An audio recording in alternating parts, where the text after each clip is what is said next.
All right, so with the release of the all-new DJI Air 3S, there's definitely a lot of drones from DJI in their lineup, so it could get a little confusing. So this video, I just want to go through with you guys that might be in the market looking for a drone and you're debating, should I get something like the Mini 3, possibly Mini 4 Pro, or should I step up already to the DJI Air 3S? And for those wondering if you should upgrade from the Air 3 to the Air 3S, in my opinion, if you're already flying this drone, then ideally you should know by now what are those things that are missing from this that you want, and this one might have it. Yes, it has the 1-inch sensor, which is definitely a big positive. We have some new optical avoidance with the LiDAR, but are those enough for you to make that upgrade from the Air 3? Because everything else, for the most part, you could do very similar things with this one. Camera quality, very, very good. Very similar to even the upgraded camera here on the Air 3S. Or if you just want to upgrade, you will definitely probably want to jump even higher up. You'll see a larger gap between the Air 3 and the Mavic 3 Pro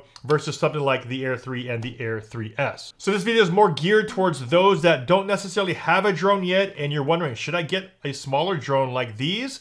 Is the quality going to be good enough? Or should I jump right away up to the Air 3S with a bigger battery, bigger camera, larger sensor? Which one should I choose? Let's go through 5 reasons why you might want to consider a smaller drone like this, the Mini 3 or the Mini 4 Pro over the Air 3S, and also 5 more reasons why you're going to want the Air 3S over these smaller drones here. And we are going to keep it pretty high level in this video because if you guys do want full details, full specs, full breakdowns on all these drones, I have in-depth videos on the channel on all of them. So if you're leaning towards one of them and you want the full details on it, I'll make sure those are linked down below in the video description. And the first one we'll talk about, of course, is this right here, size and weight. These two drones right here, the Mini 3 and Mini 4 Pro, come in under 250 grams. And depending on which country you live in, some places require you to register your drone if they weigh over 250 grams.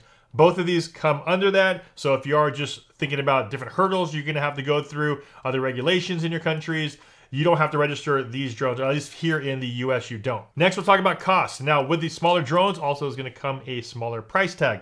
Mini 3 comes in a little bit over 400, about 420 bucks, where the Mini 4 Pro comes in about $750. And in comparison to the Air 3S, this one comes in at almost $1,100 for the drone. So if you're just worried about cost of drone, these of course are gonna be a lot more affordable than this one. Next, we'll talk about video and camera quality. Now, the sensor size on these are 1/1.3 inch, which is actually the same sensor size as the Telecam on the Air 3S. However, the wide camera on the Air 3S is much larger. It is a 1-inch sensor. Quality is gonna be a lot better than these drones right here. But if you're out there just to have fun, you wanna fly but still get really, really high quality, both of these drones are gonna be really good for that. Of course, you'll see a difference when you put footage side by side with other higher end drones. But for the most part, if you're just flying with these, the footage coming out of these drones are really good. And if you just see them by themselves on screen, you probably wouldn't really notice too much of a difference even when you compare them to some of the higher drones out there. Next reason you might want to go with one of these drones is because of the fact that they are just tiny and easy to carry around.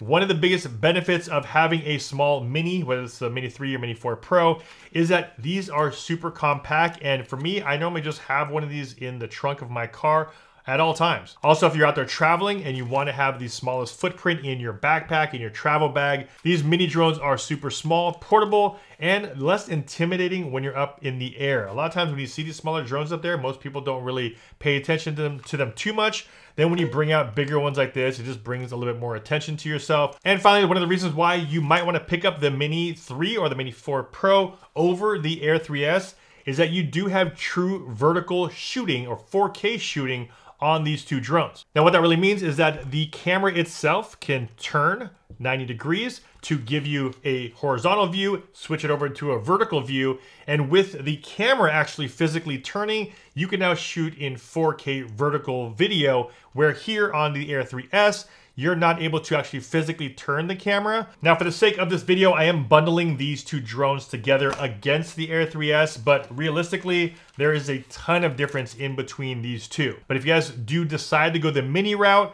make sure you guys check out my full in-depth video. I do have side-by-side comparisons. Next, let's talk about those reasons why you're gonna wanna pick up this right here, the all-new DJI Air 3S. First thing, of course, we'll talk about all-new camera system. 1-inch sensor, bottom wide camera, 24mm equivalent. This, of course, here is a bigger jump in quality from the mini lineup. So if most of your use cases are flying this drone early in the morning, later in the evening, in low light scenarios. Also, if you wanted to step it up and you know you're going to be using your drone for possibly more commercial work, more professional jobs, or you simply just wanted higher quality content creation, then of course you're going to want to step up to something like this. You're going to have much better quality coming out of here versus the mini drones. Next reason why you might want to jump up to the Air 3S is this right here. We have an all new LiDAR system added to this drone, as well as 360 obstacle avoidance with these 4 fisheye cameras here on the back, as well as 2 more here on the front. If you know you're picking up this drone to possibly use for some commercial use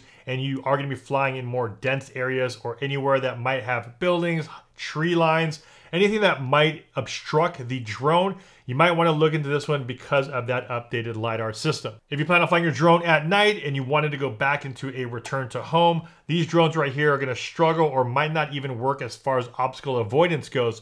Where here on the Air 3S, that new LiDAR system as well as the omnidirectional sensing does allow you to fly your drone at night and it'll still be able to sense object in front with that sensor. Next feature that's really nice about the Air 3S is that if you do plan on using your drones for following subjects, if you wanted to follow a car, follow bikers, you want to follow a boat, the Air 3S is able to follow subjects at higher speeds compared to the Mini 4 Pro. Next benefit of the Air 3S is that if you are going to be flying your drone at elevation or in an area that has higher winds, you're going to want something like the Air 3S because it's a little bit more powerful up in the air. You're able to cut through some of those high winds. And being a little bit heavier of a platform, you can definitely see when the drone is up in the air. These smaller ones will tend to fight that wind a little bit more compared to something like this one. Next feature that we have on the Air 3S, which I really like, is that they added in 42 gigs of internal storage on the drone. This is something now that they did on this drone as well as on the DJI Action 5 action camera. You have internal storage on there, so I'm excited that this is kind of the direction we're moving in. And yeah, you can still put in an SD card on the Air 3S. And finally, my favorite feature of the Air 3S is that secondary camera. I talked about it in the beginning. There are 2 cameras on the Air 3S. You have a wide angle 24 at the very bottom, 70mm camera here on the top. If your main reason to pick up a drone is to use it for video, having the option is so nice on a drone like this, where you can shoot wide, switch that camera over to the tele lens here on the very top. You're now using a longer lens, which means you're able to get a lot closer to your subject. That way you don't have to always fly the drone really close. And also when you isolate a subject and you were to fly that drone around, you have a really dynamic parallax effect in your video. And there it is, guys. If you guys are in the market and you're looking at getting a drone and you're like, hey, should I go with one of the minis or should I go with a larger, higher quality platform like the Air 3S? Like I said earlier, we kind of just scratched the surface on some of these features. If you guys want full details on each one of these drones, I have in-depth videos. I'll leave those down below in the video description. With all that said, which way are you guys leaning? Are you guys looking towards a smaller drone, a little more compact, easier to bring with you, or are you going for quality and features